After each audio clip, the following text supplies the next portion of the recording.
Welcome students, welcome to Maxwell Study Hub. This is your 8th chapter, that is how do organism reproduce. Reproduce जो ये chapter है, ये जो पूरा you are going to learn something about asexual reproduction, sexual reproduction, male reproductive system, female reproductive system. ऐसा बहुत कुछ सीखने वाले हो. But before starting with that, we have to understand reproduction करना ही क्यों है. Now, before starting with my actual presentation, एक और चीज़ जो मुझे आपको रिक्वेस्ट करनी है, while watching this video, you have to underline your important points in your textbook. So you have to sit with your textbook. So let's start. अब reproduction जो है, it's a life process. ये भी एक type का life process है. अगर मैं लाइफ प्रोसेस की बात करूं तो आपने बहुत सारे और भी लाइफ प्रोसेस सीखे होंगे. For example nutrition, excretion, respiration. ये सब क्या है? ये एक लाइफ प्रोसेस है. ये सारे लाइफ प्रोसेस हमें क्यों इम्पॉर्टेंट है? बिकॉज जिंदा रहने के लिए, in order to continue your life. अगर रेस्पिरेशन नहीं होगा, I won't be able to breathe. मैं अपने सेल्स को ऑक्सीजन नहीं सप्लाई कर पाऊंगी, वहाँ से ग्लूकोज का ब्रेकडाउन नहीं होगा, एनर्जी प्रोड्यूस नहीं होगी. सो I can say in order to stay alive, nutrition, excretion, respiration, ये सब बहुत ज़रूरी है. रिप्रोडक्शन भी एक लाइफ प्रोसेस है, but it is not essential. जिंदा रहने के लिए नहीं चाहिए, बट इसको करना है because continuity of the species. कोई ऑर्गेनिज्म की एग्जिस्टेंस आपको कैसे पता चलेगी? अगर वो एक ही रहा तो वो कब वो आया और कब गया आपको पता ही नहीं चलेगा. मतलब एक ही सेल रहा, अगर एक ही ऑर्गेनिज्म रहा इस पूरी धरती पे जो आपको बस, और उसने रिप्रोडक्शन नहीं किया, only one individual is there, तो उसकी डेथ होने के बाद तो कोई कंटिन्यूटी उस स्पीशीज की रहेगी ही नहीं. सो एग्जिस्टेंस क्यों है? Because of the reproduction. Life process है, रिप्रोडक्शन एक लाइफ प्रोसेस है जो न्यूट्रिशन, रेस्पिरेशन और एक्सक्रीशन के जैसा ज़रूरी नहीं है in order to stay alive, but it is very important to continue this species, to maintain the existence, and yes, very important role in the evolution. Now, do organism creates exact copy of themselves? क्या exact copy होगी? Yes, reproduction में क्या होगा? reproduction में heredity chapter already आपने start कर दिया है, तो उसमें आपने देखा होगा transfer of characters from one generation to another generation, from parent to their offsprings. तो वो जो कैरेक्टर्स क्या थे? वो जीन ट्रांसफर हो रही थी. तो रिप्रोडक्शन का सबसे बेसिक फंक्शन या बेसिक यूनिट यही है, transfer of characters from one generation to another generation. अब ये जो ट्रांसफर हो रहा है उसको ब्लूप्रिंट्स बोला गया है आपकी बुक में. अब ब्लूप्रिंट्स क्या है इसको समझते हैं, और बॉडी डिजाइन क्या है. ब्लूप्रिंट्स मतलब क्रोमोसोम्स. ये क्रोमोसोम, ये ब्लूप्रिंट्स अगर अच्छे से सिमिलर हैं तो बॉडी डिजाइन भी सिमिलर होगी. ह्यूमंस में मेरा जो बॉडी डिजाइन है, that body design is similar with the other human beings. जो वो पूरी हमारी स्पीशीज है ह्यूमंस की, उसमें हमारी बॉडी डिजाइन सिमिलर है. क्यों? क्योंकि हमारे ब्लूप्रिंट सिमिलर हैं. सिर्फ बच्चों, सिमिलर और आइडेंटिकल में बहुत फर्क है. ब्लूप्रिंट्स का सिमिलर होने से क्या होता है? फॉर एग्जाम्पल, मेरे पास भी एक आँख, दो आँख, एक नाक है. आपके दोस्त के पास भी एक नाक और दो आंखें हैं. तो ये भी क्या है? बॉडी डिजाइन हमारी सेम है, हमारे ब्लूप्रिंट्स सिमिलर हैं, हमारे बॉडी डिजाइन भी सिमिलर है. सो जो बॉडी डिजाइन सिमिलर क्यों है? क्योंकि ब्लूप्रिंट्स सिमिलर हैं. Organism look similar because their body designs are similar. And इसको फिर से समझेंगे, बट लेट्स मूव आगे. इफ यू आर थोड़ा भी और confuse, let's understand this slide. We have 46 chromosome in each nucleus. हमारे में है उतने. हमारे cell, for example digestive system का कोई सेल है, उसे कैसे पता चलेगा कि उसका काम है डाइजेस्टिव एंजाइम को सिक्रीट करना? उसे कौन गाइड करेगा?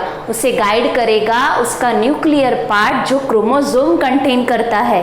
वो क्रोमोसोम को जब अनवाउंड करते हो तो क्या मिलता है? डीएनए। डीएनए के सेगमेंट्स को क्या बोलते हैं? जीन। तो this gene actually codes for that enzyme, so that's why chromosome को क्या बोला गया? Blueprints. So now let's come to reproduction. Reproduction में क्या हो रहा है? इन ब्लूप्रिंट्स का ट्रांसफर हो रहा है from one generation to another, and because of these blueprints are similar, the body designs are also similar. So if you have understood this, you can answer to this slide. Why we are so different from each other? Give us the answer. Because of the gene. तो अगर थोड़ा भी उस blueprint मतलब chromosome में change हुआ तो उसका बॉडी डिजाइन भी चेंज हो जाएगा. So coming to that, only 3 sentences which is given in your textbooks also. Organism looks similar because their body designs are similar. हमारी बॉडी डिजाइन सिमिलर है इसीलिए ये लोग सिमिलर दिखेंगे. If body design are to be similar, अगर body design को similar होना है तो उसके ब्लूप्रिंट्स का भी सिमिलर होना बहुत जरूरी है. That is nothing but your chromosome. Thus reproduction at its most basic level will involve making copies of the blueprints of body design. तो रिप्रोडक्शन में क्या होगा? फ्रॉम पेरेंट टू ऑफस्प्रिंग क्या ट्रांसफर हो रहा है? Blueprints and chromosome. So that is the conclusive line for this particular slide कि क्या कर रहा है रिप्रोडक्शन में? बेसिक लेवल क्या है? ब्लूप्रिंट्स को ट्रांसफर करना सो दैट बॉडी डिजाइन भी सिमिलर हो. नाउ क्रोमोसोम के बारे में मैंने क्या बताया कि क्रोमोसोम क्या है? वही न्यूक्लियस में बैठे हुए हैं एंड एक्चुअली सेल के न्यूक्लियर पार्ट को बोलते हैं हॉटस्पॉट. क्यों हॉटस्पॉट बोलते हैं? कि सेल को जो भी करना है आगे चलकर वो सब कौन बोलता है? वो बोलता कौन है? क्रोमोसोम. क्रोमोसोम में ही तो जीन है ना बच्चों. तो अगर उधर कुछ डिफेक्ट हुआ तो ऑटोमेटिकली उसके प्रोडक्ट वो जो जिस चीज के लिए वो कोड कर रहा था वो भी गलत हो जाएगा.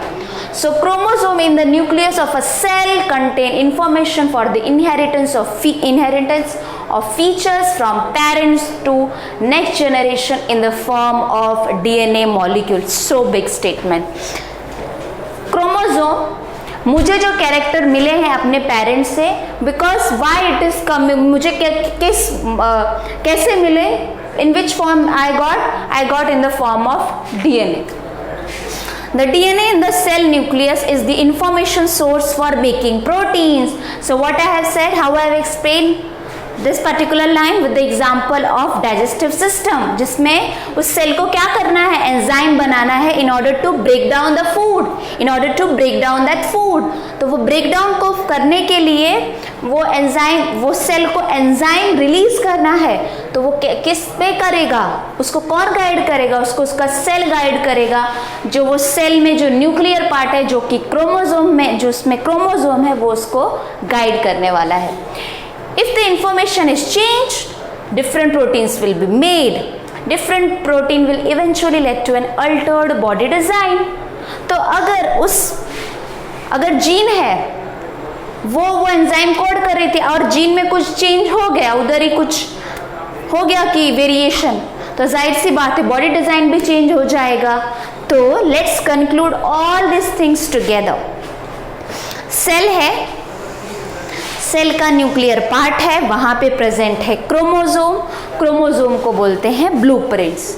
ये ब्लूप्रिंट्स कोड करते हैं बॉडी डिजाइन को. ठीक है. रिप्रोडक्शन में क्या होता है? ये blueprints from one generation to another generation transfer होते हैं. अगर इन ब्लूप्रिंट्स में कोई गड़बड़ हुई तो बॉडी डिजाइन भी चेंज हो जाएगा. तो this is all which is given in your first page of this particular chapter, that is how do organism reproduce.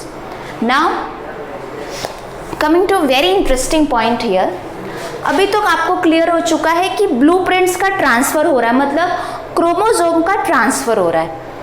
मैंने ये कहा ना ब्लूप्रिंट्स क्या है? क्रोमोसोम है तो उनका ट्रांसफर हो रहा है. अब मुझे बताओ कि क्रोमोसोम्स का ट्रांसफर है. मेरे पास 46 थे. Okay, I want to give to my offsprings. सो मैं क्या 23 ऐसे कर दूं, 23 22 कैसे भी दे दूं? कैसे देना चाहिए? क्या 23 22 दूंगी तो ये सेल सरवाइव कर पाएंगे? बिल्कुल नहीं। क्यों नहीं सरवाइव कर पाएंगे? क्योंकि अब भी जस्ट मैंने एक्सप्लेन किया, this cell can survive because it has complete set of chromosome. Complete set of chromosome मतलब टोटल इंफॉर्मेशन कि मुझे क्या करना है वो सब उसको पता है। अगर इसमें से मैंने 44 निकाल दिया, 22 निकाल दिया, तो कैसे आगे चल के क्या ये सेल सरवाइव कर पाएगा? बिल्कुल नहीं। तो रिप्रोडक्शन में एक और चीज होती है बच्चों, मुझे मेरे ऑफस्प्रिंग्स को I am a 46 chromosome. I cannot just randomly divide my chromosome 23, 22 and I just give it. No, इससे क्या होगा? कंप्लीट इंफॉर्मेशन ट्रांसफर होगी? नहीं होगी। लेट्स और सिंप्लीफाई। आपकी एग्जाम है फेब में फॉर एग्जाम्पल, और जनवरी में आपका फ्रेंड आया और बोला अरे मैंने सारी मेरी नोट्स गुम चुकी है, will you please give me? तो क्या तुम अपनी बुक को लोगे और उसको फाड़कर आधा अपने पास रख लोगे और आधा अपने दोस्त को दे दोगे? बिल्कुल नहीं। इससे क्या होगा? दोनों के पास कंप्लीट सेट रहेगा इंफॉर्मेशन का, पढ़ाई का पूरा कंप्लीट सेट रहेगा? नहीं। आगे क्या हो गया इसके कॉन्सिक्वेंस? दोनों के दोनों फेल हो जाओगे, क्योंकि पूरी पढ़ाई तो किसी ने नहीं की है। तो इसी तरह अगर एक पेरेंट से जब ऑफस्प्रिंग्स को क्रोमोसोम का बोलते ना दिए जाते हैं, तो सिंपली रैंडमली ऐसे 44 43 ऐसे नहीं दे सकते। I am talking about the human beings, we have 46 ना, तो 46 को ऐसे नहीं 42 ले लिया, 41 ले लिया, ऐसा नहीं हो सकता। It should be complete, it should be organized and it should be given systematically, properly, ताकि जो ऑफस्प्रिंग्स है वो इंडिविजुअल वो सरवाइव कर सके। एंड इट डजेंट मीन कि मैंने अगर, और in case if I have given whole 46, how I am going to survive? So for that reproduction में एक और प्रोसेस होता है। पहले क्या करूंगी मैं? आप अपने एग्जाम में अपने दोस्त को कैसे नोट्स दोगे? पहले उस नोट्स का क्या करोगे? जेरोक्स निकाल लोगे, ओरिजिनल अपने पास रख दोगे और जेरोक्स किया हुआ फोटोकॉपी किसको दोगे? अपने दोस्त को दे दोगे, कंप्लीट सेट दोगे। तो उसी तरीके से what I will do, I will make my chromosome को डुप्लीकेट कर लूंगी, मैं उसको डबल पहले उसकी कॉपी बना लूंगी, फिर एक कॉपी अपने पास रख लूंगी और एक कॉपी ऑफस्प्रिंग्स को दे दूंगी। So this is what which is written in this slide. Cells use chemical reaction to build copies of their DNA. This creates 2 copies of the DNA in reproducing cells. So, कोई भी cell जो reproduction में जाने वाला है वो क्या करेगा? अपने डीएनए को डुप्लीकेट कर लेगा, सो दैट वो ऑफस्प्रिंग्स को भी एक कंप्लीट सेट दे पाए और अपने पास भी एक रख पाए। And they will need to be separated from each other. However, keeping one copy of DNA in the original cell and simply pushing the other one out would not work. ऐसा नहीं होगा कि तुरंत दे दिया, because the copy pushed out would not have an organized cellular structure for maintaining life process. तो maintain करना है खुद को, उसको पूरी एक लाइफ अलग से इंडिपेंडेंट लाइफ जीनी है, तो वो सेल के पास कंप्लीट पूरा एक इंफॉर्मेशन होनी चाहिए। सो ये कहाँ से आता है? रिप्रोडक्शन में। तो अभी हमने क्या रिप्रोडक्शन में सीखा कि डीएनए को डुप्लीकेट किया जाता है। Therefore, DNA copying is accomplished by the creation of an additional cellular apparatus, and then the DNA copies separate, each with its own cellular apparatus. Effectively, a cell divides and give rise to a two cell. See, there is a cell division, mitosis and meiosis. ये cell division होते हैं। इसमें क्या होगा? Nuclear division भी होंगे और एक साइटोप्लाज्मिक डिवीजन होते हैं। न्यूक्लियर मतलब क्रोमोसोम का बंटवारा, साइटोप्लाज्म मतलब माइटोकॉन्ड्रिया, इन सब चीज़ों का बंटवारा। तो एक पेरेंट से ऑफस्प्रिंग्स पे जितने कैरेक्टर्स ट्रांसफर किए जाएंगे, उधर जीन का भी ट्रांसफर होगा और साथ में ये साइटोप्लाज्म भी उनको दे दिए जाएंगे। क्यों साइटोप्लाज्म दिए जाएंगे? Mitochondria. See you have, in order to understand this particular concept, ये एक बात याद रखना, अभी मैं एसेक्सुअल रिप्रोडक्शन सिखाने जा रही हूँ, उसके पहले ये चीज़ को पहले क्लियर करो, वीडियो को पॉज करो और अपने ये जितना मैंने अभी पढ़ा है उसको पढ़ो, लिखो, समझो उसको, उसमें क्या बोला गया है। इसमें तीन मोस्ट इंपॉर्टेंट पॉइंट्स हमको पता चले। पहले, reproduction is important in order to continuation of species, existence है, इवोल्यूशन में इन्वॉल्व है। एंड उसके बाद हमने देखा कि रिप्रोडक्शन का बेसिक लेवल ऑफ वर्क क्या है? ब्लूप्रिंट्स का ट्रांसफर होना, ब्लूप्रिंट्स का ट्रांसफर होना फ्रॉम पेरेंट टू ऑफस्प्रिंग्स, और again at the same time transfer तो होगा ही बट सिस्टमैटिक होना चाहिए, सो दैट जो कमिंग जनरेशन है वो सरवाइव कर पाए। तो क्या होगी? डीएनए की कॉपी पहले बनेगी। So this is something which we have just learn about the reproduction. Now अगर बॉडी डिजाइन ब्लूप्रिंट सिमिलर थी तो बॉडी डिजाइन भी सिमिलर होगी, नहीं हुई तो डिसिमिलर हो जाती हैं।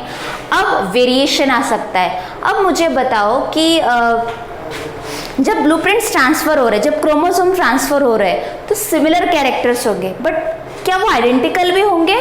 ऐसा लगता है आपको? या इट ऑल डिपेंड्स कि सेल कौन से टाइप का ये जो सेल डिवीजन है। जेनेटिक रिकॉम्बिनेशन भी होते हैं, that is something which is very different from this topic which you are going to learn in heredity. Let's understand कि ये वेरिएशन इतना इंपॉर्टेंस क्यों है। Population of organisms fill well-defined places or niches in the ecosystem using their ability to reproduce. Niches क्या है? एक the way the organism fits into a level of an ecosystem, that is niches. तो ये जो आपने देखा, it is all because of the reproduction. वो fit क्यों है? reproduction के कारण है। The consistency of DNA copying during reproduction is important for maintenance of the body design feature that allow the organism to use the particular niches. एक level पे रहने के लिए रिप्रोडक्शन पहली बात बहुत इंपॉर्टेंट है, और डीएनए कॉपी की जो एफिशिएंसी है, कितने अच्छे से हो रहा है, उसके ऊपर ही ऑर्गेनिज्म खुद को एक लेवल पे अपने आप को रख पाएगा, समझ पाएगा, सर्वाइव कर पाएगा। Reproduction is therefore linked to the stability of population of species. अगर डीएनए कॉपी की ये जो प्रोसेस है, अगर वो अच्छी नहीं रही या उसमें कुछ डिफेक्ट आ गया, तो organism will not be able to survive. और अगर फिर ये ऑर्गेनिज्म से तो एक पूरी स्पीशीज बनती है ना कुछ ऑर्गेनिजम्स को, तो स्टेबिलिटी में भी रिप्रोडक्शन का बहुत इंपॉर्टेंट रोल है। Now what if niches are changed? अब कैसे चेंज होंगे? ये चेंज कैसे होंगे? Because of various thing. For example, ecosystem है, अर्थ का टेम्परेचर इधर उधर हुआ, अगर ज़्यादा हुआ, कम हुआ, वाटर लेवल, कोई दुर्घटना हुई या कोई बहुत बड़ा एक इंसिडेंस हो गया, तो क्या होगा? ये निशेस चेंज हो सकते हैं। और इन निशेस में क्या है? हर एक लेवल के एक ऑर्गेनिजम्स रखे, उनके स्पीशीज हैं। हर niches is very specific with the species. अगर ये species they are able to survive in this change, ये जो ड्रास्टिक चेंज आए हैं, तो they will survive, otherwise they will not. If there were a population of bacteria, let's simplify. अगर अभी ये थोड़ा सा डिफिकल्ट है, आई कैन अंडरस्टैंड, बट इसको सिंप्लीफाई करते हैं। If there were a population of bacteria living in a temperate water, अब वो उनको था कि मुझे इसी प्रकार इस टेम्परेचर पे ऐसे वाटर मिलेगा तो ही मैं सर्वाइव कर पाऊंगा। And for example, and if the water temperature were to be increased by global warming के कारण वाटर का टेम्परेचर बढ़ गया, most of these bacteria would die. क्यों? क्योंकि दे आर मेड, वो किस लिए, उनकी बॉडी डिजाइन इस लेवल, मतलब हल्के गर्म, मतलब उस पानी पे ही वो उस पानी पे ही वो सरवाइव कर सकते हैं। अगर टेम्परेचर थोड़ा भी इंक्रीज हुआ, उनकी बॉडी डिज़ाइन खुद को उस चीज़ के लिए नहीं बदल पा रही है, तो ये क्या होंगे, ये बैक्टीरिया मर जाएंगे। But at the same time the few variant resistance of to heat would survive and grow further। तो क्या करेंगे, कुछ तो मर जाएंगे जिनकी बॉडी डिजाइन उस चेंजिंग एनवायरनमेंट में खुद को अडाप्ट कर पाई, वो बच जाएंगे, बाकी जो नहीं कर पाए वो मर जाएंगे। सो that is the survival of species over of time because of the reproduction. Reproduction में वेरिएशन आएगा और उसके कारण क्या होगा, survival of species over a time. And that's why this you are going to learn when you are going to start with the heredity का chapter, that is but nothing but theory of natural selection। so yeah, so he is the survivor, वो जी गया, मतलब इतने environmental changes आए, उसकी body design में कुछ variation आया। और ये वेरिएशन क्यों आ रहा था, क्योंकि रिप्रोडक्शन हो रहा था, उसको उसके पेरेंट्स से कुछ मिला, उधर वेरिएशन आया, फिर उधर से, तो from it is coming from many generation, ancestor से उसको मिलता हुआ जा रहा है। And yes, at the end वो सबसे ज़्यादा एक सर्वाइव कर पाया बिकॉज उसके पास बॉडी डिज़ाइन थी। So this is which we have completed about the introduction of how do organism reproduce. Next lecture will start with the asexual reproduction। Before that, you have to revise these 2 pages of your textbooks thoroughly, so that asexual reproduction जब हम start करें तो आपको ये चीज़ें clear हो। And in addition to that, when ये सब भी जो चीज़ें मैंने अभी सिखाई, इसके क्वेश्चंस भी हैं, make a note of it. And if you have any doubt, do comment and ask me in the comment box। Thank you।